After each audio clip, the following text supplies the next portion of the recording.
Ladies and gentlemen, boys and girls, I'm the Gnarly Gnome. This is Cincy Brewcast. It's the voice of Cincy Craft. Welcome back. I told you it was coming back. I told you we were going to have more episodes. I told you we were going to have good episodes. And hopefully this is a great episode because... I'm going to start things off with the statement that when I heard that somebody had purchased Fibonacci, I was a little worried. This is one of those places that is very, very difficult for somebody to understand the culture of Fibonacci and carry it on and let it grow and let it evolve in the right direction. It was a little terrifying to think that somebody else was taking that on. From what I've seen so far, I'm really, really, really excited with the directions you guys are taking this place. Willie, John, welcome to the show. Yeah. Thank you for having us. We're gonna dive into everything here, but before we do that, we need to drink a beer because this is a craft beer podcast, and no craft beer podcast is proper without a beer.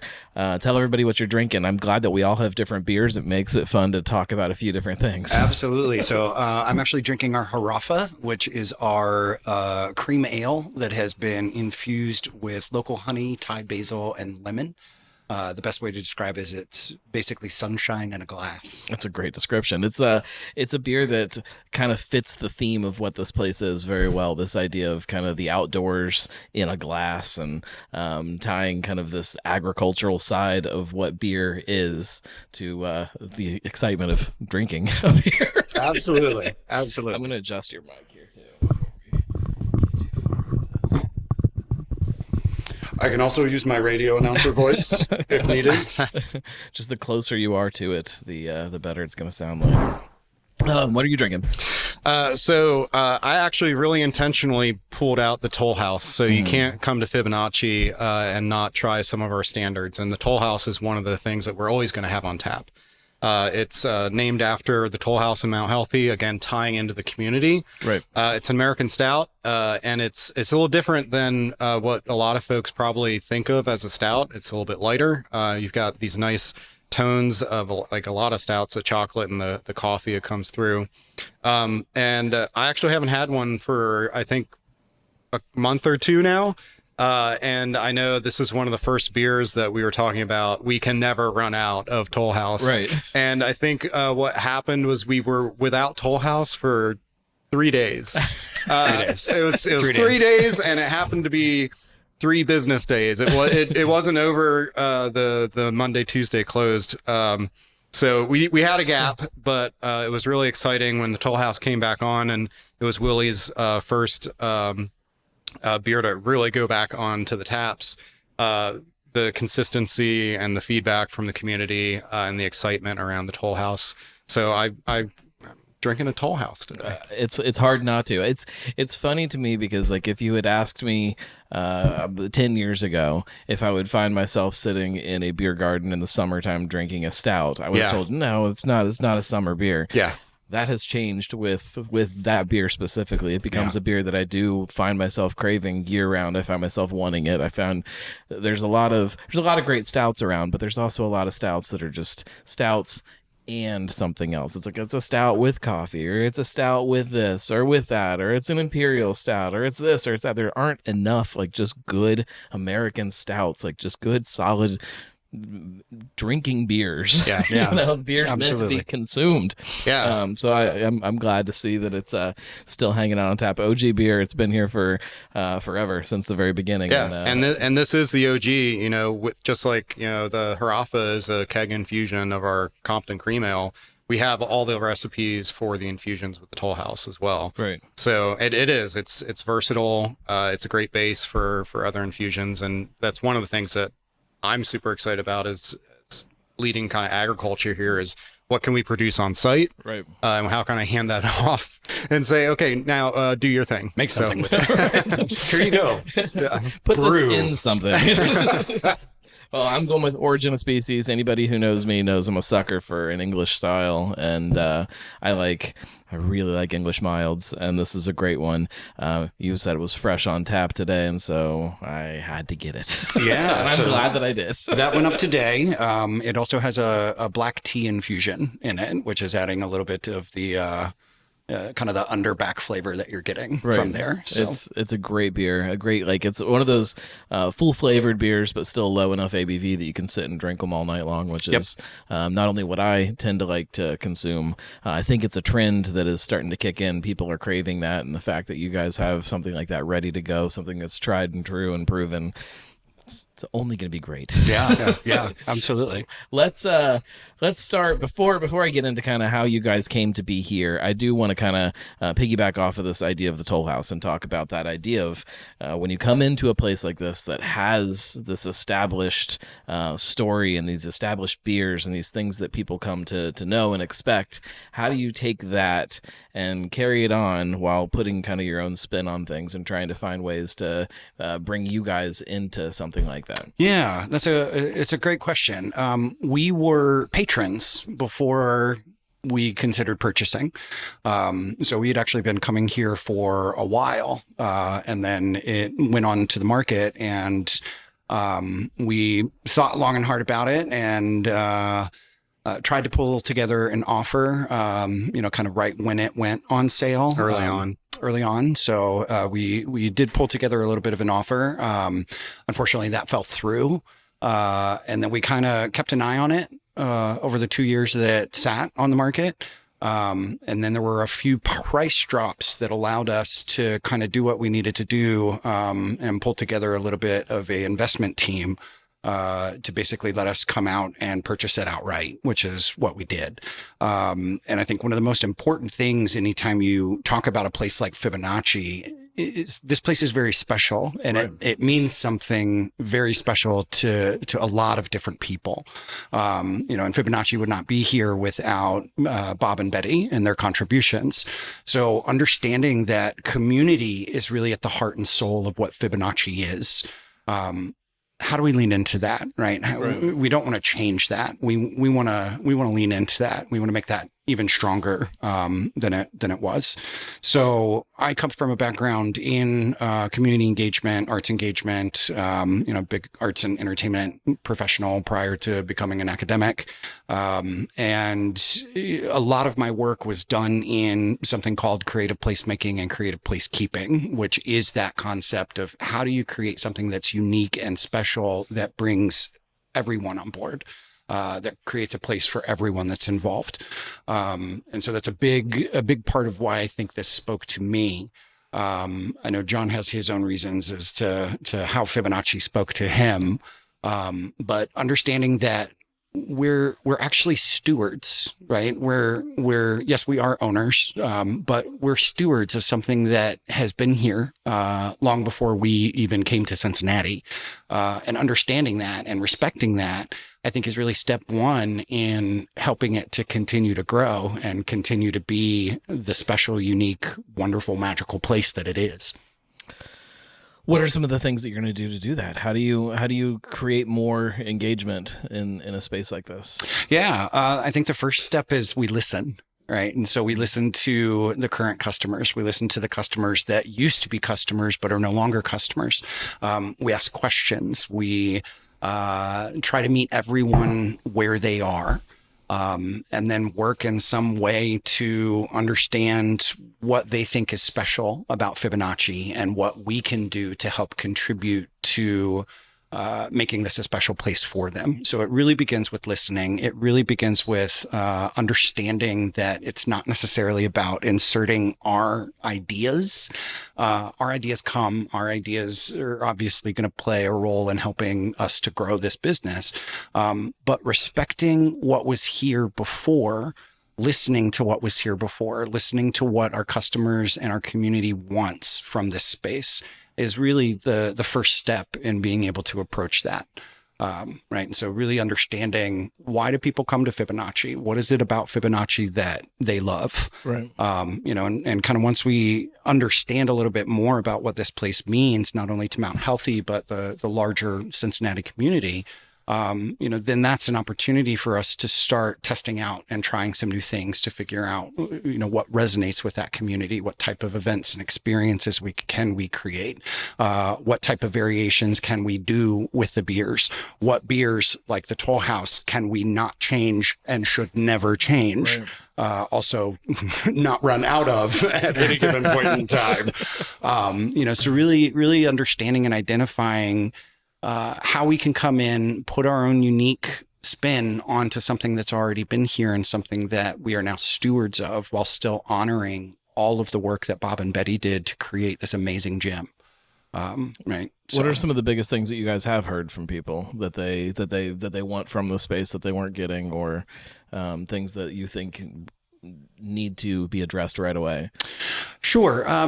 So the last 2 years, the 2 years that it was on the market, it was a little rough. And I think Mount Healthy was, kind of holding its breath. And I had heard some rumors, and, this is all hearsay. I have no factual evidence for any of it. But I think a Mexican restaurant was looking at trying to purchase it and come in. I know Mount Healthy was terrified that a building developer was going to come in and just raise the property and put in housing. I think a lot of people are. So I mean, let's remind people that this is not just a unique space here in Cincinnati. This is a unique space anywhere, as far as I've ever seen. Yeah. Like, there's not a place that is in the middle of an urban core like this that has a brewery and a farm coexisting in the middle of that space. Like it's completely unique. Yeah, absolutely. I think that is, Willie was saying a little bit very, very early on when it went on the market, we were like, how do we move on this? And, the biggest barrier for that period of time was financial institutions, lenders cannot wrap their head around this model because it is so unique. But the uniqueness is its strength. A lot of small breweries are struggling, like for many, many reasons. And one of the really exciting opportunities here is the diverse offering. There are diverse revenue streams with Airbnb, with our new second tap room for private events, rentals, the outdoor space, which we've got some really exciting things up our sleeve. We're not going to share quite yet. And you take that to a lender and you try to explain to them how this all comes together into something bigger than any of the parts. It's a synergetic kind of relationship. And that was really, really hard. It's hard to tell the story without coming here. Right. And seeing it and experiencing it, and the vibe and the energy. And I do think over the past 2 years, there has been this anxiety that has permeated everything about what Fibonacci was. You had this exciting growth, right? Because it didn't start with both properties, right? And the inclusion of the farmhouse and the beer garden and more space to grow was a really exciting thing. And then there was this anxiety of, well, what if it goes away? Right. And so, for me, I remember really distinctly sitting on a picnic table before Fibonacci even went on the market and saying, how do we replicate this? And where? And where do we replicate How this? do we do something like But this? even that idea, I don't think anybody could have, besides Bob and Betty, obviously, I looked at this and be like, yeah, I think that'll work. Let's put a farm in the middle of Mount Healthy. That'll work. Yeah. It shouldn't work. It doesn't make sense. The beers that are in there are not beers that compromise what they are to try to meet some kind of consumer that you think lives here in Mount Healthy. Yeah. They are beers that are what people wanted them to be.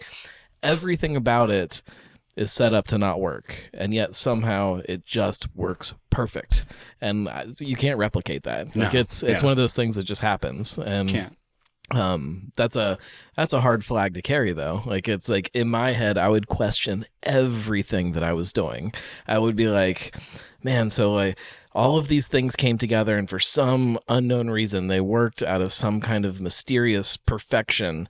If I do this, what if that's the thing that just doesn't work? What if that's the thing that makes this whole thing fall apart? I would just start questioning all of these things. It's a very it's a very intense proposition to look at what this is. It is. I think what's interesting about that is, right. Luckily, John and I are in this together, right? So we're husbands. We've been married. We just celebrated our 4th wedding anniversary. We've been together for 9 years. this place represents. Well, let me also say, if I opened something like this with my wife, that would definitely make it not work. We cannot work together. I will say that we try not to commute together. So we do commute at separate times, just to make sure we have a little bit of a break, but still, that's only a 15-minute drive. But, I think the amazing thing is that Fibonacci is somehow a split of our native genius, right? And the things that we are attracted to, the things that we have a background in, right? So I am in charge of the brewing. I'm the head brewer. I'm also the entertainment booker. I'm programming the bands. I'm programming music. We're looking at community events. We're looking at all sorts of things. We just launched a Fib Club, or a Fib Fit Club, for walkers and runners who actually want to come and run with us on Thursday nights. I know people are chomping at the bit for the farmers market to come back. The farmers market will be coming back. We probably need another couple of seasons for that. So we're eyeballing spring 27 for re-envisioning the farmers market here. But so I'm in charge of brewing. I'm in charge of entertainment. I'm in charge of marketing. All of those are skills that I came with prior to this experience. And then I am in charge. What's the other thing I'm in charge of? Having a good time. Having a good time. Brewing, entertainment, marketing. Right. Those things. And it just, that's what I do. It's what I've done. It's my prior experience and my prior background. The other sides of this business align with John in a pretty unique and pretty special way. So to back up a little bit, both Willie and I have lived many lives and transitioned. This is effectively like a fourth career transition for me. So we have this diverse background of experience that really, I think, helps us lean in to these areas. But at my core, I am a teacher. And what does that mean? Well, I'm always looking for opportunities to grow. And the thing that gets me up every day is helping somebody realize potential that they didn't know that they had. That spark where they realize they can do something because they've already done it. They just didn't put the pieces together that they did have that ability, and it was always there. So it goes really well with nature and growing, and this idea of nothing to something. And so I am in charge of agriculture. And one of the things that, I think is a huge opportunity here is a real inspection of the property and looking at how we can really leverage parts of the property that folks probably don't even know exist. We have well over an acre behind the beer garden that we could do a lot of really cool food forest development in, as well as walking paths.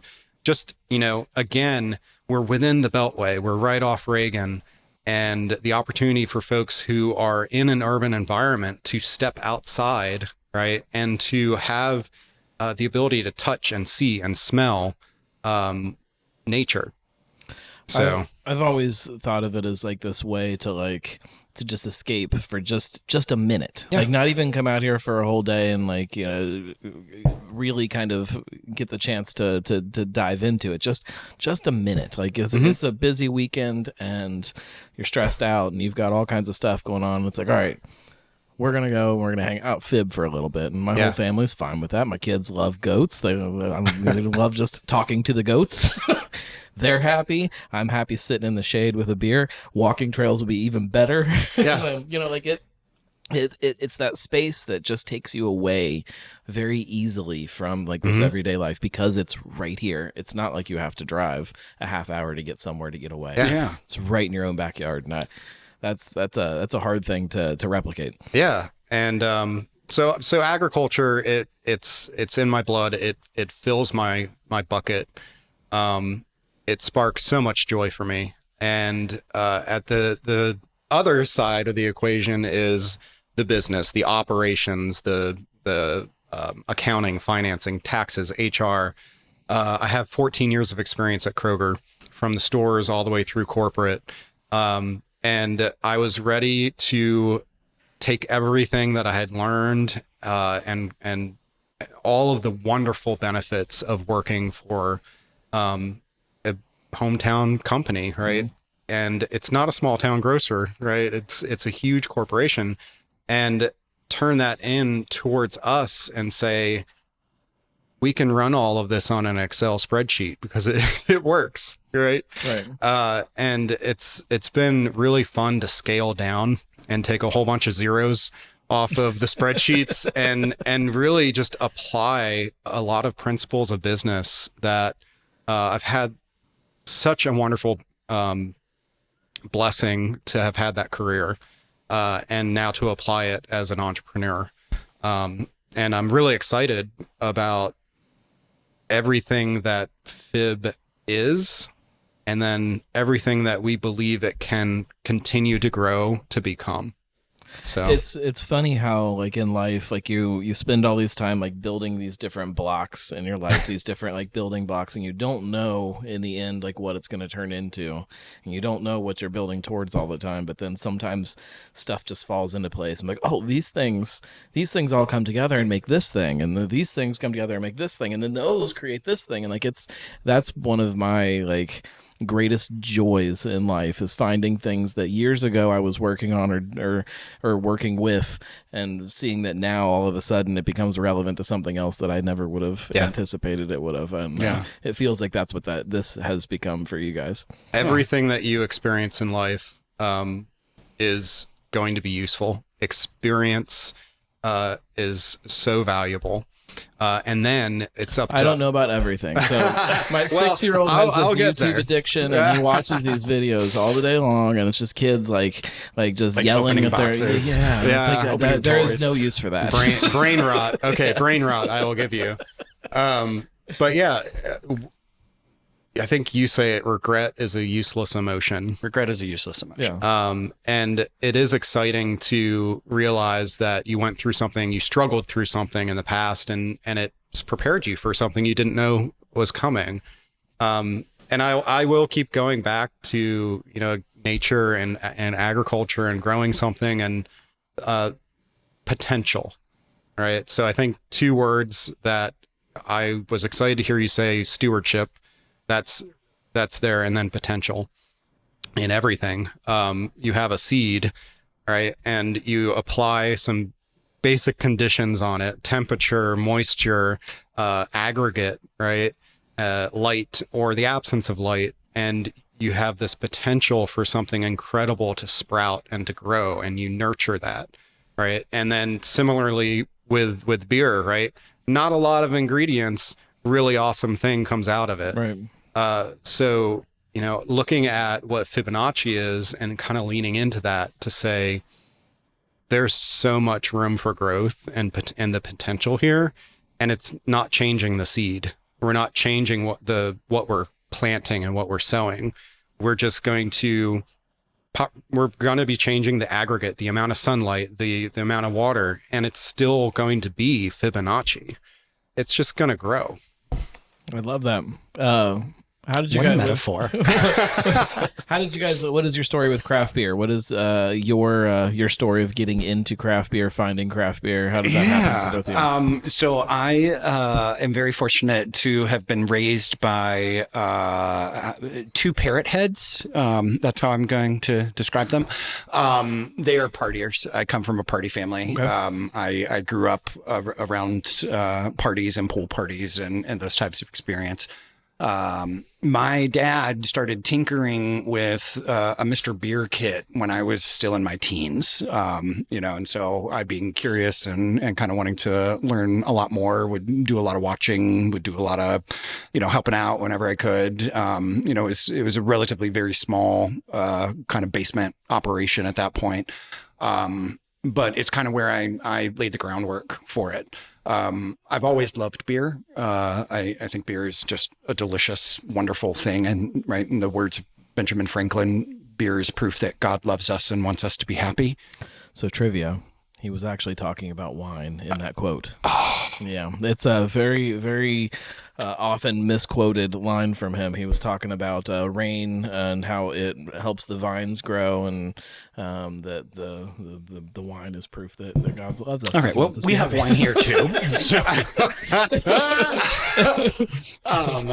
So, so that type of thing. I had gotten really into home brewing. Had my own couple of kits, had my own setup, and it was really over COVID. We lived in Portland, Oregon, at the height of COVID, and Oregon lockdown was very, very different than Ohio lockdown.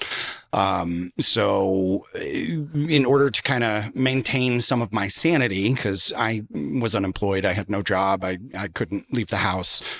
He was upstairs on a phone call. He was not unemployed. Yeah. On from 4 a.m. to 7 or 8 p.m. Right. Dealing with what COVID was. And so I really expanded my setup and really started getting a lot more into it. And that's really where I started playing with flavor infusions, both in the fermentation part as well as the in-keg infusion aspect to it. Started playing with forced carbonation, started trying to come up with my own grain profiles. Would kind of look at a couple of different recipes and be able to discern, well, what was working for this one, what was working for that one, what can I take from both of these and know that it's going to work for me. And so it was really over COVID where I started, popping off, I guess, mostly out of boredom, but then what a benefit to be bored and brew all this beer and then have all this amazing beer. Great. So it was really that experience that I think set me up to be able to step into the brewing role at Fibonacci. I would say the biggest challenge has been scale, right? And so prior to this, the largest batch I was brewing was 5 to 10 gallons at a time. Where at Fibonacci, everything that we brew here is a 2 BBL. So I'm working with 62 to 65 gallons per batch. The concept between 10 gallons and 62 gallons is really quite similar. It's just the scale and the volume. Right. And then how do you move that liquid from one vessel into another, right? Where in your kitchen or in your garage, you can just pick it up and pour it when you need to. But when you're talking about 65 gallons of beer, right, you can't really pick that up, right? So, introducing pumps and introducing the appropriate flow of how I transfer from one vessel into another, while doing all those things that you got to do to help eliminate oxygenization and all those other things. So that was probably the biggest challenge. But in regards to the flavor profiles and like the approach towards a full mash and, where we add flavor, when we add flavor and how we add flavor beyond just our grain profile and our hops, was all really very similar and stuff that I had either experimented with or tested out or tried on my own. I would say a couple of the batches in Oregon did not turn out well at all. But there's this interesting thing here where, when we purchased Fibonacci, we purchased the recipes. So we purchased Bob's recipes. We purchased Alex Reinhardt's recipes while he was a head brewer here. So we were able to purchase those things and I was able to go through and really start looking at everything across the board.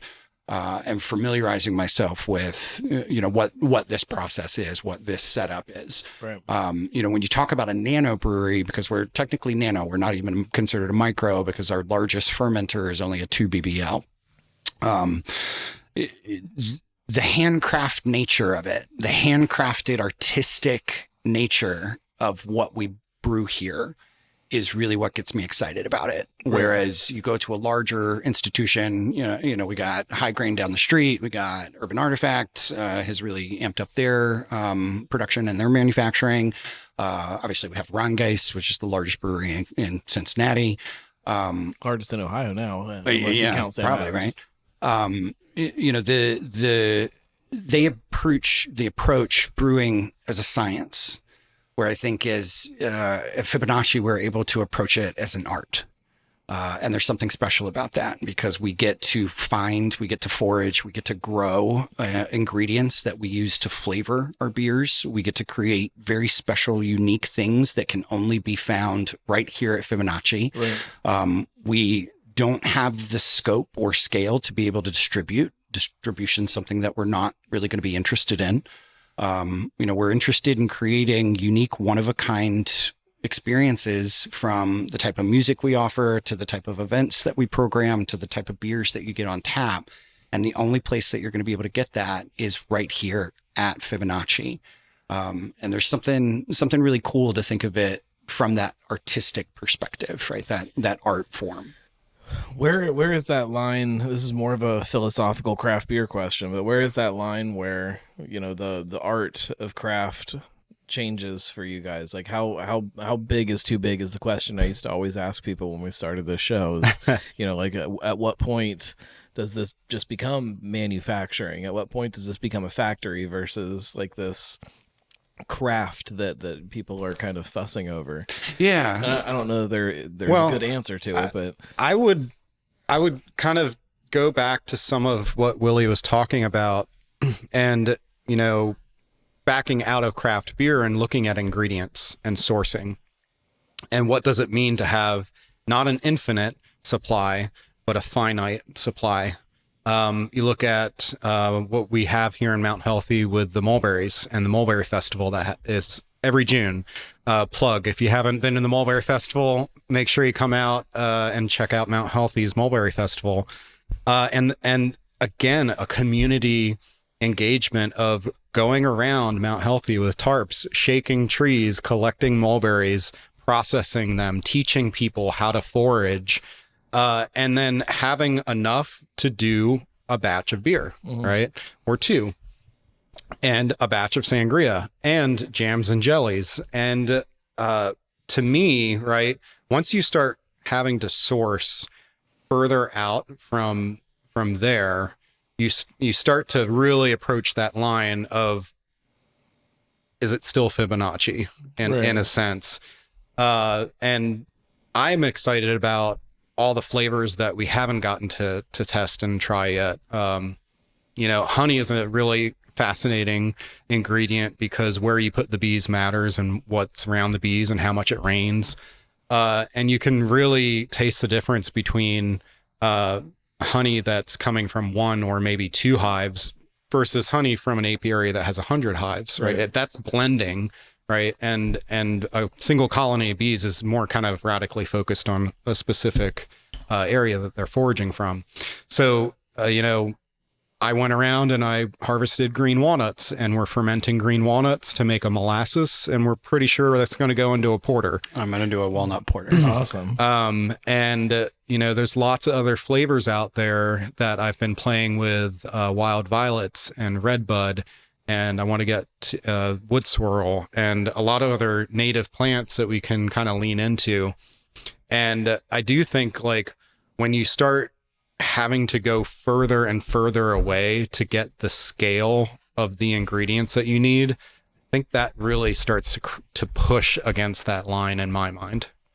It's so fascinating to me because, like, when I think of Fibonacci and I have this vision, and that is very much my vision of what Fibonacci is or should be, is keeping things as local as possible. But this huge spectrum of what beer is, when you talk about a perfect German Pilsner, I mean, that's clearly a craft beer, but it also is definitely going to be using German ingredients, which are not anywhere close to here. Yeah. So, like, there's something in there that I can't ever quite put my finger on of what, I don't want to say what is craft, but like, where does that line of the craft of brewing stop, and where does it start, and how does it matter? And like, it fascinates me. Yeah. I think the question is, does it matter, is interesting. Right. There's very, very large breweries in Cincinnati, and some of the beers that they make are some of my favorite beers. Sure. Right. The new Half Truth that Rangais just put out. I drank a lot of that this weekend. Like, I'm all about it. Right. I love a good truth, but it's sitting around 7%, and you have a couple of them and you get into some danger territory. Right. But the Half Truth has come out. It has the same robust flavor profile, but half of the alcohol, half the ABV on it. That I think is both craft and a smart industrial move on their part. Right. So I think it's a blend. I don't think it has to be one or the other. right? I think it can be both. There is a spectrum of beer because there is a spectrum of brewers. If you look at brewers as artists and artisans, every artisan is going to approach that space differently, using techniques that come naturally to them or techniques that they develop over time. Similar to any other great artist or artisan in the world. So, I don't know if that line is really as hard in the sand as we might think it is. It's kind of what makes it fun. Yeah, right. Our ability to fuss over things like that is part of what makes it. That's part of being human, I guess, and part of that fun of food and drink and art and music and like all of these things that there's no right or wrong answer. No, but right? just kind of fussing over them is the fun of it. And I think for a long time, people weren't fussing over their beer, and the fact that we do again is something that's really exciting. It's identity. I agree. It comes down to identity, and one of the reasons I really truly loved my former job was ingredients. Right? It's not just groceries; it's ingredients, and ingredients. Your olfactory senses really trigger memory. Right. So there's a reason why certain people from certain regions are drawn to certain foods and flavors, and why there's German beer versus Belgian. And when you think about it, it comes down to identity, and what a blessing it is for us to be able to go down a line of taps and tap into all of these different identities, which come from specific ingredients that are were abundant in a place and they needed something to do with them and they did something with them. And to me, again, like beer, food, agriculture, like that is something I'm really excited for us to turn the heat up on, and really lean into, foraging in a way that I think, is going to be really exciting. Yeah. So let's talk about food a little bit. One of the biggest complaints that I've always heard is that it's really hard to find food when you're hanging out here at Fibonacci. I've been here, and there's a scheduled food truck that just never shows up. And as much as I love to sit and hang out in the beer garden, and I don't necessarily need a snack or anything, I can hang out for a while. My kids disagree. My wife disagrees. How are you guys going to solve this problem for people? I am so glad. Mount Healthy, I love Mount Healthy, but there aren't a lot of great food options around us either. This is a bit of an empty space. It's hard to go and just run down the street. If we go back to your first question of what are you going to change, that was in the business model a linchpin, food on site, and we actually, from all of our enterprises that we're pulling together, that was one that had to be true. So I'll let Willie spill the beans on this one. I'm glad you asked this question. I really am. Everybody's shouting at whatever they listen to their podcast on right now. They were asking it already. We are actually bringing a wood-fired pizza truck onto the property probably in the next couple of weeks. That's fantastic. And we are going to offer farm-to-table 10-inch personal pizzas, handful of classics, handful of specialties. We're going to have 2 different salads. We'll have a fire-kissed Caesar. We'll also have a farmhouse salad that'll actually feature some quail egg. We are going to be doing a quail egg pizza as well. Egg. Yeah. All right. Yeah. So we knew that we had to solve that problem. So the trailer just got out of the shop. It has its brand new wrap, and it is called Pi Pizza Company. And Pi is of course Pi. It is the Greek letter. The slogan for the truck is that it is irrationally good. And people are going to be able to come out to Fibonacci and Pi. I love that. Nerds are going to love us. Well, and I love the idea of it being a food that does have wiggle room and can change seasonally and different ingredients and kind of bring together kind of that whole thing full circle. And I love that. Yeah. I one of my biggest gripes with breweries that serve food is that their food never connects to the beer. There's always this separation. It's like, the food's great and the beer's great, but they don't talk to each other, and there's nobody connecting those two things together for us as consumers. And I have a sneaking suspicion that you guys aren't going to drop that ball. Yeah, so all of our specialties are either named after community or part of something that's already happening here. Right. So we have chickens on site, quail are getting ready to come on site. The quail eggs are going to be featured on pizzas as well as in salads. Once we get the food forest really up and running and producing the majority of the produce that we're going to be using both in our beer and on our pizzas. I'm going to be exploring, a specialty of the month that will actually be using spent beer grain as part of the pizza dough. Love it. And then you think about the variety of our beers. So I'm sitting here drinking a cream ale, which is going to have a completely different grain profile than something like the Toll House. So what would that do to a pizza dough, right? How would I take a spent grain from the Toll House, which is our American stout, and use that to create a very special dough that, again, you could only get here at Fibonacci. I had a buddy a bunch of years ago that was playing around with pretzels and trying to do that with pretzels, like trying to take different beer, not just the grains, but the yeast, and trying to use that to create different pretzels that somehow would communicate more to the beer. And it was a really fun experiment that he was playing around with. Yeah. And of course, we will have our fixed menu and our seasonal rotations. But again, this idea of it's not infinite, and that I think is a real challenge for our society. We've gotten so complacent to, 4 seasons of strawberries. Well, they may not taste the best. Right. Ever-bearing strawberries are very different from a single crop strawberry. And when I think about, how do we connect it, there needs to be some appreciation for seasonality. Absolutely. Just like, the curation of the menu of the rotating taps, right? I very much anticipate that there's going to be some disappointed customers when we burn through all the mushrooms, right? Because, again, weather, right. If we have a specialty mushroom pizza and, we don't get rain, then we're not going to have a specialty mushroom pizza.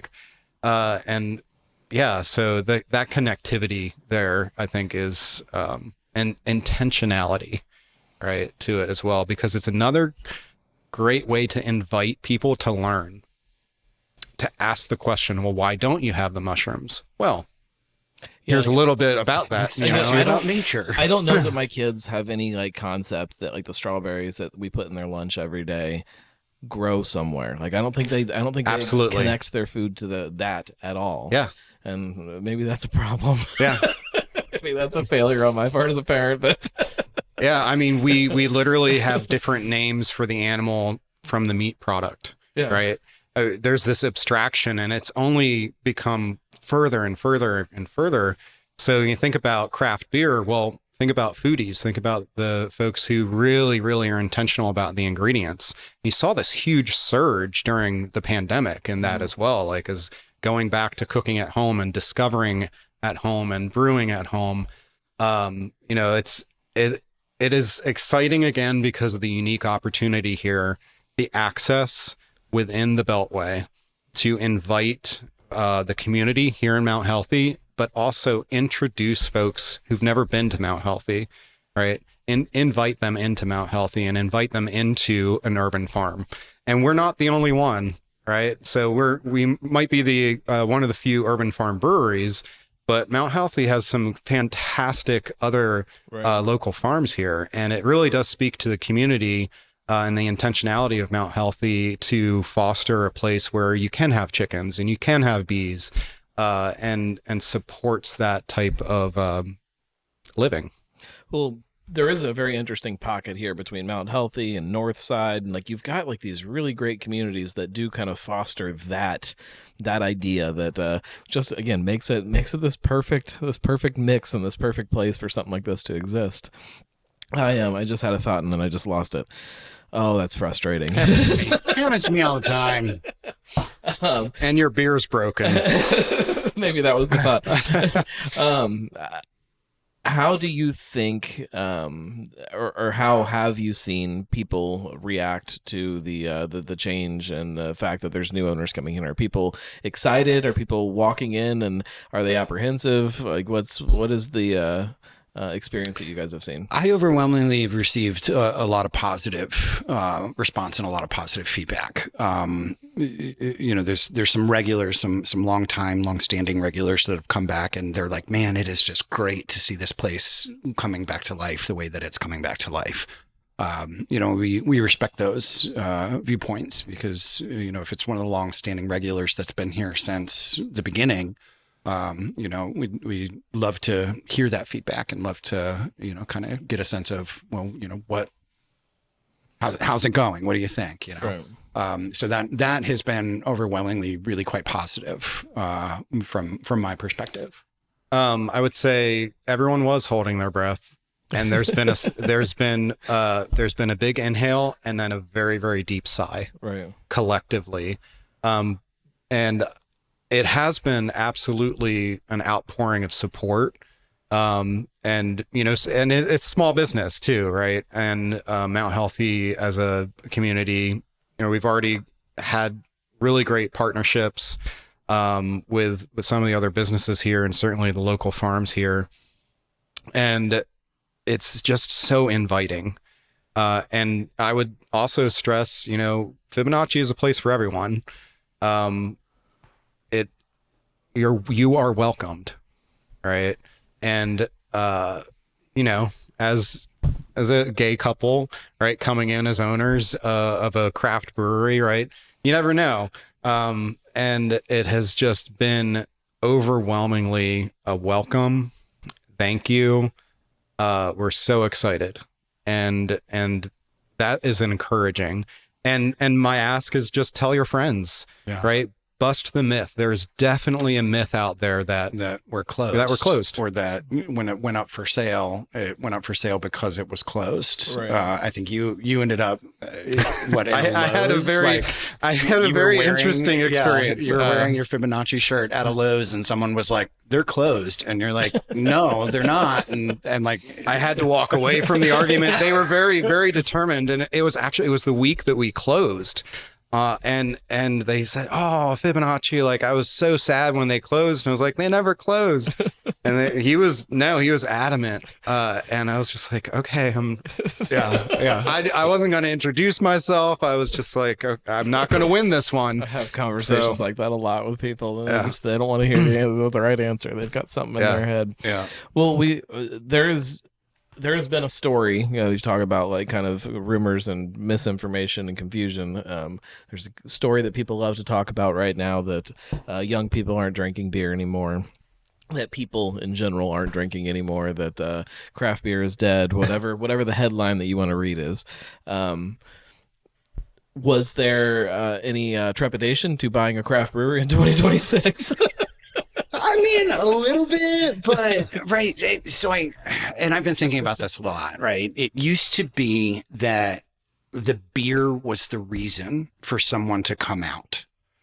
Now the beer is just an amenity, right? So the experience that you create has to go beyond, hey, come try our beer.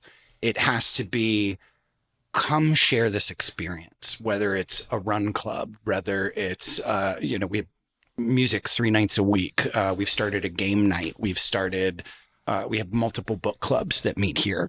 The beer is just part of it, right? It's an amenity to the experience. It's not the primary reason anymore. And so being able to program around that becomes really, really, really critical.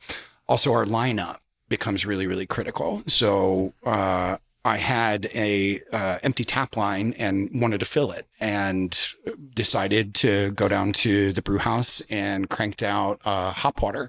And the hop water, we were able to steep that in about 6 hours, transfer it, get it carved, get it up. And it has been going off like gangbusters. Everybody loves it. And it's a non-alcoholic, hop infused soda water, for lack of a better term, right?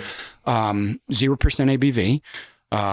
A lot of folks will come in and actually order a half pour and then add a half of the hop water on top of that. So they're actually cutting their own beers with the hop water. And it has just been overwhelmingly well received, right? So being able to create that craft brew and type of experience, even though it's a non-alcoholic format, has just been wildly received, just amazingly well received. And I'm pretty sure I think we're one of the only breweries in Cincinnati with a hop water on tap. Yeah, I mean, I'm trying to. So I know other places have played around with it. I know High Grain has like their mineral water. It's got like citrus and mineral water. Braxton had a hop water, but I don't think they stuck with it very long. You might be the only one with a hop water right now. Yeah. So it's something we're planning. I'm going to get an email. Somebody's going to send that email to me so I can correct myself as well. But we're really excited about it. We actually are. It's become part of our core lineup. So we have 4 beers on tap that we consider our cores. The Toll House is number 1. The second is our light lager. The third is our Earth Daisy or variant of Earth Daisy. So some type of higher ABV IPA, DIPA. And then the hop water, because the hop water has just been so well received by everybody that has been coming here to have that as an option. That's awesome. So it's now considered part of our core lineup. And true to that seasonality component, right now, it's steeped with a generous amount of Amarillo and Simcoe hops, and then we balance that bitterness with lime. For the fall, I'm going to try and balance that bitterness with apple cider and ginger. Oh, I like that. Right. And so we can start playing with these flavor infusions as we go throughout the season. So there's no reason why the summer hop water can't become a fall hop water and then become a winter hop water. And so those are the types of things that I think we're really interested in continuing to play with. Also through the pizza truck, and this is probably a little bit further down the line, but we've been talking about trying to bring on Italian sodas. But those Italian sodas are going to be made with syrups that John is producing by candying oranges or, creating violet jelly. So we had this stunning violet simple syrup that was actually color changing. So if you added acid to it, it would go from a light pink to this beautiful, like purplish fuchsia color kind of. So there was like real time chemistry being able to happen in front of you when you would use this either in a cocktail or in a beverage. We could do that with Italian sodas through the pizza truck. So there's always a way to, I think, approach this idea of farm to table, of us finding, foraging, or growing and being able to incorporate it in a beverage, whether or not that beverage is a high ABV, a low ABV, or an NA. There's still an opportunity to play, and there's still a way to come and experience something here at Fibonacci that you're only going to be able to get here. Right. So, are we cranking out a whole lot of doubles at the moment? No. I am going to bring back the dummy triple for fall. So that's our Belgian triple. Right. And it's apparently a huge fan favorite. So I will be bringing that back for the fall. We have our fall lineup getting ready to start its brew cycle this weekend. Pumpkin beer? Yes. We have a pumpkin porter that's part of the recipes that we purchased. My assistant brewer, our taproom manager is also our assistant brewer. Tiffany, I'm going to butcher her last name. Help me say it. Tiffany Nascimento. Thank you. She's going to kill me. She's going to see this. She's going to be like, how do you not know my last name? And I do know it. I just don't want to butcher it. She expressed, pretty early on after we closed and started coming to kind of transition and take over. She's like, I want to come learn how to brew. I'm like, absolutely, let's go. Right. So she's been coming downstairs to brew with me quite frequently, and actually has a clock and title and a title of assistant brewer. So she, we're all excited to kind of keep exploring with these things. But from the pumpkin porter, she kind of expressed that she wanted to try a pumpkin spice ale. So she and I have actually developed an original recipe that'll be going up as part of our fall lineup. We're playing with the name on it a little bit, but there is a pretty notorious Mount Healthy ghost that is buried across the street in the cemetery by the name of Lydia Killen. So we are thinking about calling our pumpkin spice ale either Lydia or just the Killen. I love it. And so we're excited to bring that one up. A couple of good favorites will be returning. So we'll have our Noid will be returning for fall. That's going to be a beautiful Irish red that's infused with honey. A couple of other exciting things that we're looking forward to. Awesome. My favorite time of year for beer is the fall. I mean, I love drinking something in the summertime. It obviously the heat is perfect for drinking beer, but the styles just connect with the season so well in the fall. It all just fits so perfect, and always makes me really happy when we start getting into some of those beers. Yeah. Yep. If people want to know more, how do they get in touch? How do they find out more information? So we have a stunning new website. It's beautiful. Thank you so much. We partnered with UFO Performance Marketing on that website. If anybody is in need of a website solution, I cannot recommend them strongly enough. They've gone out of their way to just really help us create this stunning website. It's one of the easiest website solutions I've ever worked with. I can update it in minutes instead of days, and it's just been great. But that website, for anybody that wants to go check it out, is at www.fibbrew.com, and that's FIBBREW.com.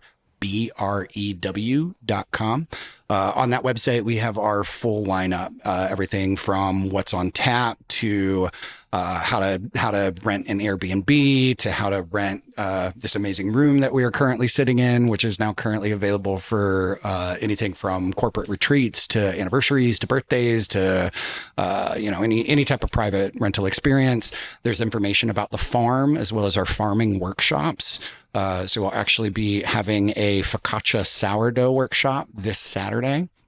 And so folks are... It was on Saturday. Well, yes, it was on Saturday. But we're bringing back the workshop, the farming workshop component. So we're going to have a workshop every other week. I think the next one after sourdough is going to be... Beeswax candles. Beeswax candle making. We are going to be looking at propagating mushrooms. So folks will be able to come and actually take spent beer grain and actually get a bucket, and with that spent beer grain, be able to start growing their own mushrooms that they'll be able to take home. We just did a honey extraction workshop. We may repeat if the nectar flow holds out. So I'm also a beekeeper. So we will be bringing bees back next year and having a formal apiary here, but it has been an incredibly great year with the nectar flow. I guess 3 weeks ago,